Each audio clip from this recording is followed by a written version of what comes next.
Hello, welcome to वार्ता भारती। अभी हमारे साथ पंकज श्रीवास्तव जी। सर, आपका चेहरा सोशल मीडिया की दुनिया में एक पहचान रखता है। लोग आपकी वीडियोस को देखते हैं और आप अपने विचार रखने के मामले में लोग आपको जानते हैं जी। मतलब एक तरह से कहा जाए तो वायरल कंटेंट की जो दुनिया है उसमें कहीं ना कहीं आप भी मौजूद हैं। पहला सवाल हमारा आपसे यही है कि खेला होबे या सोनार बंगला? सबसे पहले सोनार बंगला पर आइए। कहते हैं डबल इंजन की सरकार दो, सोनार बंगला बनाएंगे। बिहार में 14 साल से हैं, गुजरात में 25 से 30 साल से हैं, जहां 13 साल मुख्यमंत्री रहे, 6 साल से प्रधानमंत्री रहे, तो गुजरात सोने का हो गया। वहाँ विश्व का 8वां अजूबा प्रधानमंत्री ने निर्माण किया जब अपने यार की अगवानी की, ट्रंप की। जो कर्नावती शहर अहमदाबाद कहलाता था उसको करोनावती बना दिया।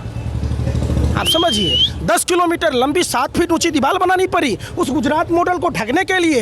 हीरे का गुजरात बना था, सोने का गुजरात बना था, कहीं ट्रंप की नज़र न लग जाए। सवाल उठता है, आज कहते हैं डबल इंजन की सरकार दो, बंगाल को सोनार बंगला बना देंगे। जिस देश के प्रधानमंत्री हैं नरेंद्र मोदी जी, उसी देश में बंगाल है और था, रहेगा। आप समझिए, बंगाल में मैनिफेस्टो जारी करते हैं, कहते हैं हर घर से एक आदमी को नौकरी देंगे। तो बाकी राज्य क्या पाकिस्तान में है? अब तक 6 साल से बंगाल क्या बांग्लादेश में था, पाकिस्तान में था, जो आपने नौकरी नहीं दी। जो आपका चुनावी जुमला था 2 करोड़ युवाओं को रोजगार देने की बात, आपका हिस्सा अगर बंगाल का हिस्सा 15 लाख ही होता साल में, तो 15 छक्के 90 लाख लोगों को रोजगार मिलता। आपने दिया नहीं। क्या दिया आपने? आप समझिए, महंगाई के मुद्दे पर फेल है सरकार। आप समझिए क्या कहते हैं, महंगाई के मुद्दे पर 2.25 आँख वाला बाबा रामदेव को भी आपने देखा होगा। बच्चों, रजत शर्मा के शो में कहते हैं 25-30 रुपये का पेट्रोल डीजल चाहिए कि नहीं? जो 25-30 रुपये पेट्रोल डीजल देगा वोट उसको दोगे। 200 रुपये का सिलेंडर, हर गांव को 200 करोड़ रुपए देने की बात। काला धन का इतना बड़ा चिट्ठा था कि यहाँ से सीढ़ी लगाते 500 के गड्डी का, तो लोग आसमान में चढ़ के नीचे उतर जाते। वो पैसा कहाँ गया? जिस काला धन की बात खुद प्रधानमंत्री जी कह रहे थे कि काला धन नहीं आया, तो 50 दिन में चौराहे पर खड़ा करके यूं कर देना, आ जाइए। आ गया क्या? अच्छे दिन आ गए। 100 दिन मैंने जो सूली पर लटका देना। अच्छा दिन बोल के कब दलदल में छोटी गंगा में खुदा दिए मोदी जी, पता चला देश का। आप समझिए, इसी बंगाल में आते हैं, कहते हैं दुर्गा पूजा को अंतर्राष्ट्रीय ख्याति दिलाएंगे। कितना माइंड को ये किया जाता है, डाइवर्ट किया जाता है। जिस देश के प्रधानमंत्री नरेंद्र मोदी जी जहाँ रहते हैं, देश की राजधानी दिल्ली, हिंदुस्तान का दिल कहा जाता है, वहाँ दुर्गा पूजा नहीं करने दी गई, वहाँ रामलीला नहीं करने दिया गया। मैं बिहारी समुदाय से आता हूँ, छठ के लिए जंतर मंतर पर आंदोलन किया था, छठ पूजा नहीं करने दी गई। सूर्य की उपासना, डूबते हुए सूरज और उगते हुए सूरज की पूजा होती है। बिहार में चुनाव प्रचार हो रहा था, चुनावी रैलियाँ हो रही थी, चुनाव हो रहे थे। अम्बा दुर्गा के जो श्रद्धालु थे उनके ऊपर गोली चलाई गई। मुंगेर की घटना आपको पता होगा। तो कैसा न्याय है? मेरा सवाल एक है आपसे कि जब आप बात कर रहे हैं, आपकी बातें सुनने में बहुत अच्छी लगती हैं। सवाल ये है कि सही और गलत का फैसला जनता करती है। आपकी जो मुद्दे हैं, आप जो मुद्दे गिना रहे हैं, या गुजरात में डेवलपमेंट की बात हो या कहीं और विकास की बात हो, वो 2014 के बाद से चले आ रहे हैं। फिर ये कैसे संभव हो जाता है कि 2019 में फिर से वही सरकार आ जाती है? ये सबसे बड़ा सवाल है। जिन देशों ने ईवीएम को बनाया, आज दुनिया के 120 देशों में ईवीएम से चुनाव नहीं हो रहे हैं। जाहिर सी बात है, हमसे आगे है अमेरिका, हमसे आगे है जापान, हमसे आगे है रसिया, जर्मनी। उन देशों की हालात देखिए, ईवीएम से नहीं होते। आप समझिए, जब यहाँ रिमोट से सैटेलाइट कंट्रोल हो जाता है, ठीक है, तो क्या ईवीएम हैक नहीं होता है? पंजाब में ईवीएम हैक क्यों नहीं होता है? पंजाब में तो देखे नहीं, आज ही उनके विधायक को निर्वस्त्र करके मारा गया, पीटा गया। एक तरफा हुआ होगा। पूरे हिंदुस्तान से ये लोग खदेड़े जाएंगे। आप समझिए, जो हालात इन्होंने देश में पैदा की है। ये कहते हैं राष्ट्रवादी सरकार, प्रधानमंत्री जी कहते हैं भाइयों बहनों मित्रों, आपका चोरी किया हुआ पैसा आना चाहिए कि नहीं? 15-20 लाख तो यूं ही मिल जाएगा है। फेंकू सीएम, जो मनोरंजन बैंक के सीएमडी नरेंद्र मोदी जी ने जो 15-20 लाख की टोपी पूरे हिंदुस्तान को पहनाई थी, मिल गया क्या? आप समझिए, जिन लोगों को कहते, आप कहते हैं ना सब कुछ यहाँ बदला बदला सा है। अब विश्व की तमाम बड़ी संस्था जो हैं, स्वीडन की संस्था, अमेरिका जर्मनी की संस्था, अमेरिका और फ्रांस की संस्था, तमाम संस्था, भारत में लोकतंत्र नहीं बचा जब से भाजपा की सरकार आई है। तमाम जो संवैधानिक संस्थाएं हैं, इसका जीता जागता उदाहरण आपने देखा होगा। दिल्ली में दंगे हुए, कौन कराया दंगा? सब कुछ स्क्रिप्टेड था। खुद लोकसभा में गृह मंत्री ने स्वीकार किया बाहर के लोग थे।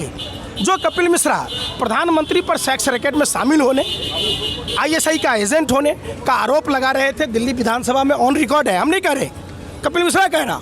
उस पर कार्रवाई करने के बजाय कपिल मिश्रा के आगे मोदी जी नतमस्तक हो जाते हैं, भारतीय जनता पार्टी नतमस्तक हो जाती है, उस पर कार्रवाई नहीं होती है। कपिल मिश्रा, अनुराग ठाकुर, परवेश साहिब सिंह वर्मा, जो दिल्ली दंगे का आरोपी था, जिस पर दिल्ली हाईकोर्ट के जज ने संज्ञान लेने की बात की, उसको पुरस्कृत किया गया और उल्टा जज का रातों रात ट्रांसफर करा दिया गया। राफेल के मुद्दे पर रंजन गोगोई को राज्यसभा का पद दिया गया।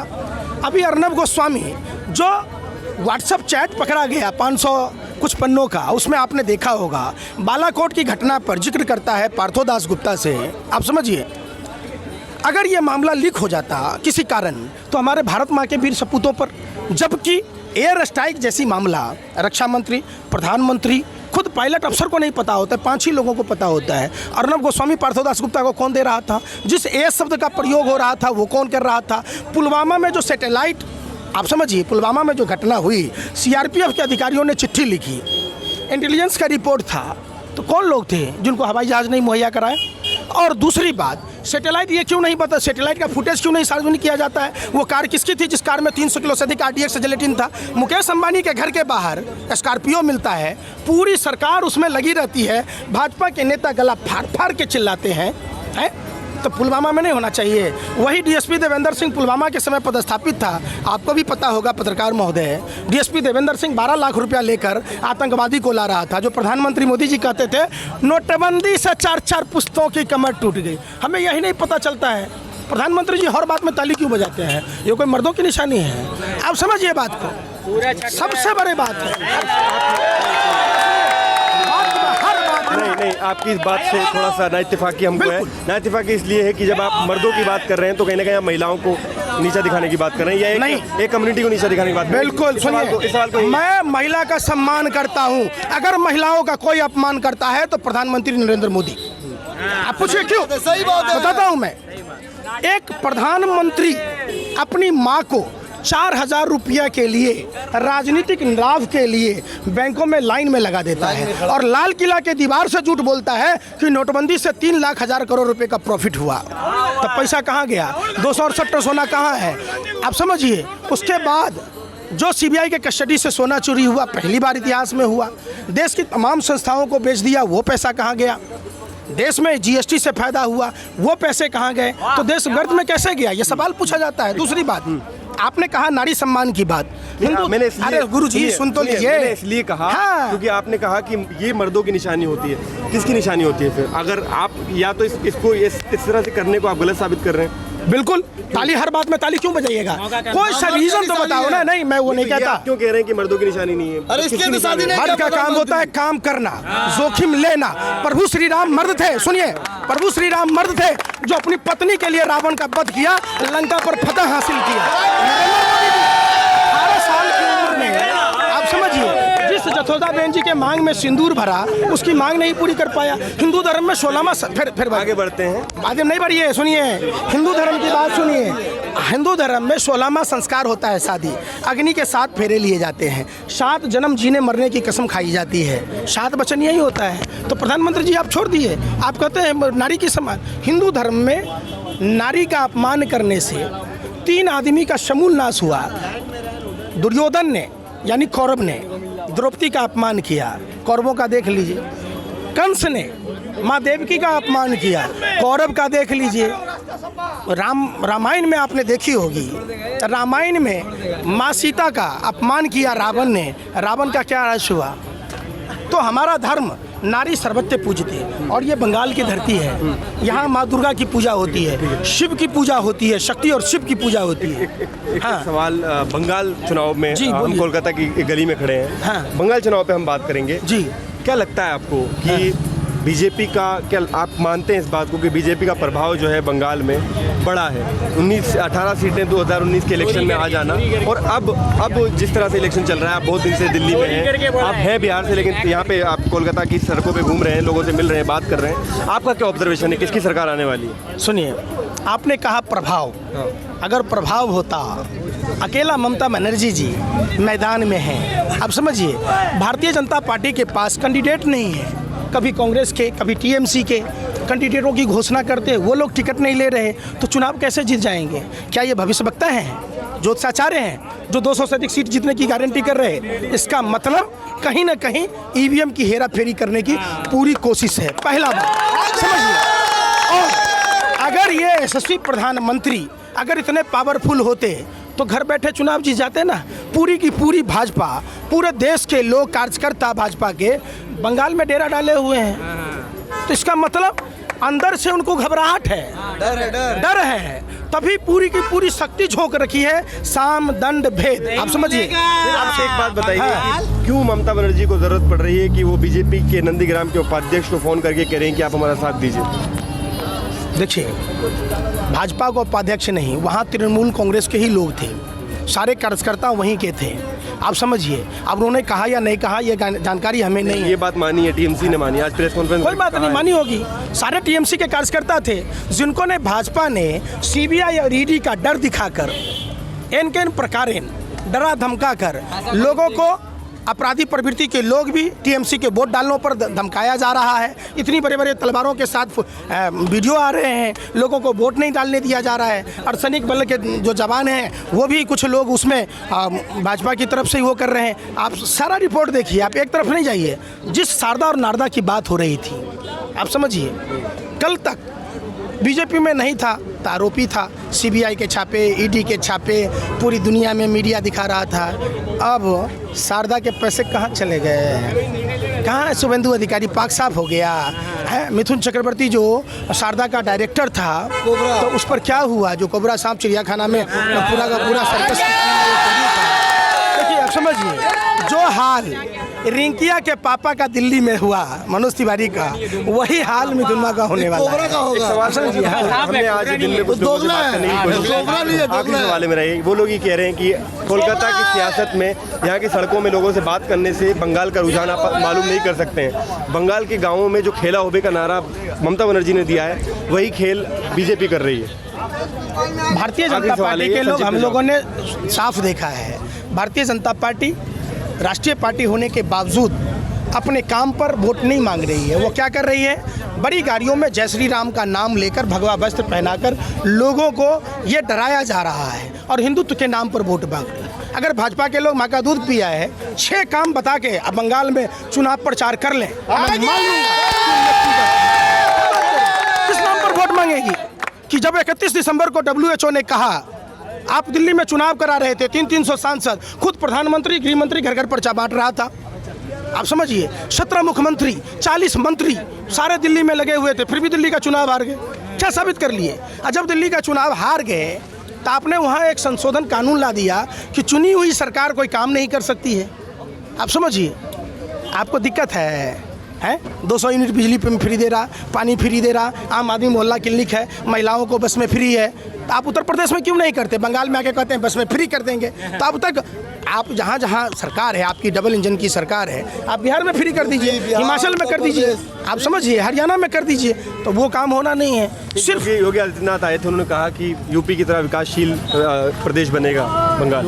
माफ़ कीजिएगा, भगवान न करे, भगवान न करे बंगाल को उत्तर प्रदेश बनाइएगा। और आपने कहा योगी, योगी कौन होता है आपको पता है? जो आदमी पूरे परिवार से परिपूर्ण होता है तो वो संन्यास लेता है, भगवा वस्त्र पहनता है और भगवान की सेवा में लग जाता है। भगवान की सेवा छोड़ के और सांसारिक सुख भोगना योगी कहलाता है, ढोंगी कहलाता है। और ढोंगी अपराधनाथ के रावण राज में वोमेंस डे के दिन महिला के साथ बलात्कार हुआ, उसके पिता ने विरोध किया तो ट्रक से कुछ। प्रदेश के मुख्यमंत्री को आप ढोंगी और इस तरह के वर्ड कैसे यूज कर सकते? कैसे नहीं कर सकते? वाह रे वाह, आप प्रदेश के मुख्यमंत्री हो जाइए, प्रधानमंत्री हो जाइए, तो आप किसी महिला के साथ आप साथ नहीं दीजिएगा? शर्म नहीं आती? आप लोग पत्रकारिता करते हैं, सुनिए, बुरा मत मानिए, लोकतंत्र के चौथे स्तंभ कहे जाते हैं। क्या बहन मनीषा के साथ बलात्कार की घटना हुई, सारे आरोपी योगी आदित्यनाथ, जिसको हम ढोंगी कहते हैं, आप योगी कहते हैं, उसके राज्य में उसके करीबी लोग थे। अब सीबीआई ने भी माना। आप समझिए 18 दिन तक पुलिस एफआईआर दर्ज नहीं करती है, जीभ काट दिए जाते हैं, रीढ़ की हड्डी तोड़ दी जाती है, गर्दन की हड्डी तोड़ दी जाती है, और साक्ष्य मिटाने के लिए हिंदू धर्म के विपरीत मिट्टी का तेल छिड़क कर रात के अंधेरे में लाश जला दिया जाता है। तो आप इसको योगी कहिएगा? हैं? ऐसा कौन सा दिन है जो उत्तर प्रदेश में माँ बहनों की इज्जत आबरू नहीं लूटती है? आप बताइए। कुलदीप सेंगर भारतीय जनता पार्टी का विधायक था, निर्भया कांड की केस जो हुआ डिसीजन, नहीं लगता आपको? है? आपको डर नहीं लगता है? अरे भैया, अगर सब सुनिए, डर तो उसको लगता है जिसके कर्मों में दाग होता है। हम तो भगवान श्री छत्रपति वंशज हैं, हमारे खून में न्याय है। आप समझिए, हमारा हिंदू धर्म बचाना हमारा काम है। भाजपा के लोग हिंदू धर्म को बदनाम कर रहे, भाजपा के लोग हिंदू धर्म का व्यापारीकरण कर रहे, हमें रोकना सच्चा हिंदू होने के नाते हमारा पहला फर्ज है। आखिरी सवाल है जी, बंगाल की जो संस्कृति है, भाईचारा, प्रेम, आपसी सद्भाव, मुसलमानों हिंदुओं के बीच में वो साथ में बैठ के खाते हैं, पीते हैं, होली खेलते हैं, क्या कोई भी सत्ता आ जाए 2 मई को, कोई सी भी सरकार बने, क्या इस संस्कृति में कुछ फर्क पड़ने वाला है? बिल्कुल पड़ेगा, बहुत निश्चित तौर पर। जब से भारतीय जनता पार्टी आई है, देश में नफरत का बाजार गर्म हो गया है। जाति, धर्म, भाषा और प्रांत के नाम पर जिस तरीके से अल्पसंख्यक बनाम बहुसंख्यक, समझिए, जो थोपा गया देश के अंदर, आपने देखा होगा तबलीगी जमात के मुद्दे पर देश भर की मीडिया लगातार कह रही थी कोरोना बम, कोरोना जिहाद, कोरोना बम, कोरोना जिहाद। क्या हुआ? सरकार अपनी नाकामियों पर नहीं देख रही। वही बात तो मैं कह रहा हूँ, ट्रंप की गुलामी की जा रही थी। 23 मार्च तक व्यापम घोटाला वाले आटा चोर कंसमामा की सरकार बनाई जा रही थी। 24 मार्च को लॉकडाउन लगा दिया। एक बात बताइए पत्रकार महोदय, जब कोरोना से संज्ञान लेने की बात WHO ने 31 दिसंबर को कहा, तो नागरिक उड्डयन मंत्रालय क्या कर रहा था? मुजरा गा रहा था। कौन लोग थे जो 127 सालों से जब मरकज का प्रोग्राम हो रहा था तो बाहर के लोगों को आने दिया? क्या भारत पूरा बंद कर देने से कहीं बेहतर होता? प्रधानमंत्री जी, आपने इंटरनेशनल फ्लाइटों को रोक दिया होता, पूरे देश को कोरोना की आग में झोंक दिया। और एक चीज़ समझ में नहीं आता, आपके समझ में आता तो जवाब दे दीजिए। कोरोना प्रधानमंत्री जी की बात को खूब मानता है। कोरोना कहता है प्रधानमंत्री जी आप बिहार में चुनावी रैलियां कीजिए, हम नहीं जाएंगे। 5 राज्यों में चुनाव प्रचार कीजिए, आप भाजपा के कार्यालय में सेलिब्रेशन मनाइए, हम वहाँ नहीं जाएंगे। कोरोना कहता है आप हैदराबाद में नगर निगम के चुनाव में प्रचार कीजिए, हम वहाँ नहीं जाइए। कभी आप कहीं वार्ड काउंसलर का चुनाव, गांव में प्रधानी का चुनाव लड़ लीजिएगा, प्रधानमंत्री जी वहाँ भी पहुँच जाएंगे भाजपा के टिकट पर अगर लड़िएगा तो प्रचार करने। ये प्रधानमंत्री पद की गरिमा है। देश की जनता के गरीब टैक्स के पैसों से लेते, सुनिए ना, देश के गरीब जनता के टैक्स के पैसों से आप वेतन भत्ता लेते हैं चुनाव प्रचार करने के लिए, पार्टी मजबूत करने के लिए। देश का क्या स्थिति बना दिया? प्रधानमंत्री जी के पास बजट पेश करने के पैसे नहीं हैं। शिक्षा के बजट में कटौती, मनरेगा में कटौती, कृषि बजट में कटौती, स्वास्थ्य के बजट में कटौती, लेकिन अपने लिए 85,000 करोड़ का प्लेन खरीदेंगे। वाह! सुनिए, अरे सुनिए पत्रकार महोदय, मैं आखिरी सब दबा भी दे रहा हूँ। नया संसद, ऐसे नहीं किया, नया संसद भवन बनाने की जरूरत थी। और दूसरी बात, प्रधानमंत्री जी यानी रामू काका कहते चौकीदार हूँ।